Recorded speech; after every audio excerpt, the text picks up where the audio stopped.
was at Costco today. Um, we had a friend who always said that people should, if they're here in the U.S., they should be speaking English. And I didn't put much into it because I'm Iranian American, so I speak two languages. And a lot of times in private, I do speak Farsi when I'm with family. Today, I was at the pharmacy, and I got here before they opened, so I was one of the first few customers. So I got there right at the 10 o'clock pharmacy time, and so they were still getting in their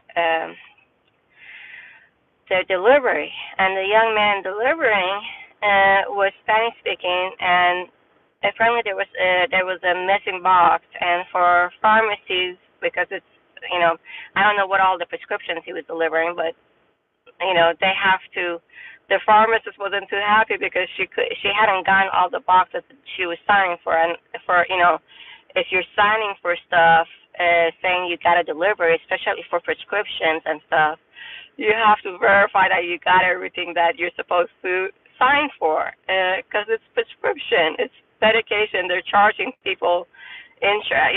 It could lead into so many different illegal stuff if they don't get the right stuff, or if they get whatever. So it's much, and the young man wasn't speaking English good enough. Fortunately, the other person who was working there, he spoke Spanish and was able to explain to him, hey, there's some boxes missing. What's the deal? So this is one time where I do believe that if you have employees who are making deliveries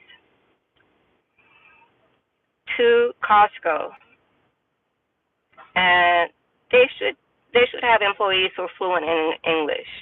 Because first of all, the young man had to be driving. Secondly, he had a thing, an app that he was showing to the pharmacist. He's having to do everything in English. It's not like Spanish or French is our second language. I know in Canada, Spanish is the second language, and everybody, I think, pretty much knows French. You go to Europe, almost everybody knows English. When I was in Germany, and this was a long time ago, and this was like 30 years ago, everybody spoke English fluently, and they wanna practice English. But here in the U.S., most Americans are not fluent in Spanish, and when you're in a hurry, you gotta sign paperwork.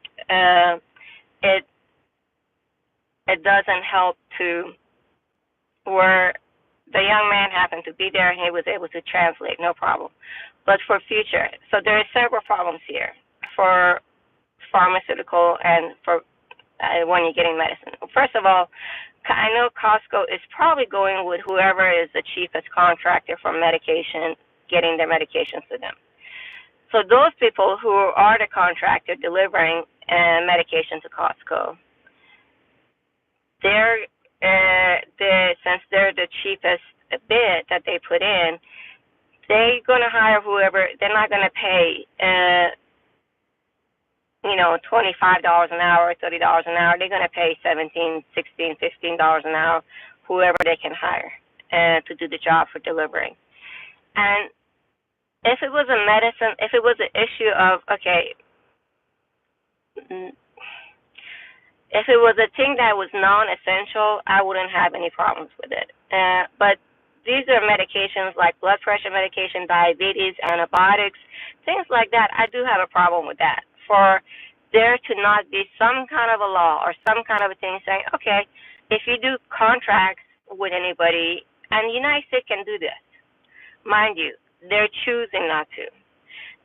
This is not a Republican or Democrat. Neither one side wants to resolve the issue of dealing with immigration and dealing with minimum wage being Arizona, Colorado, and California. You got to be making minimum $25 an hour to be able to live here. Arizona and California. Colorado and California, you almost need $50 an hour minimum wage to be able to live. And anybody saying otherwise, go look at the rent. The rent in California, there's no way, under any circumstances, you can find a decent apartment less than $3,000 a month. And that's just the apartment. That doesn't include parking space. Parking space, it's almost another $2,000, or at least another grand. So you're talking about if you have a car and for an apartment, 1 bedroom, and you want to be able to park near where you live, you're talking about minimum $4,000 for 1 bedroom, and that's before electricity or anything else. That goes the same way for Colorado. Colorado is as expensive as California. I know for a fact. I have been in both states in the last year. And they're both as expensive. I know how much the housing costs in both states. I have family there. It's ridiculous. And anybody below $50 an hour can't live in either one of those states. And paying someone, because there's Costco both in California and Colorado, and people go there for their prescriptions. So, when you all want to say we don't want to pay somebody $50, we can't afford, well, you get situations like you did this morning that I saw from my own eyes. It wasn't where I heard about it. Third, I saw it. The young man couldn't speak English as if his life depended on it. He couldn't communicate in English with the pharmacist.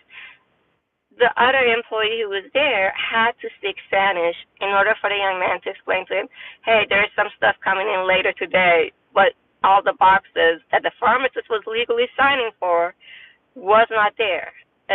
So there's a problem. And not resolving the problem isn't going to make the problem go away. Not dealing with it. It's not one of those things you can wish it away, pray it away, or hope that it's going to go away. You have to deal with it.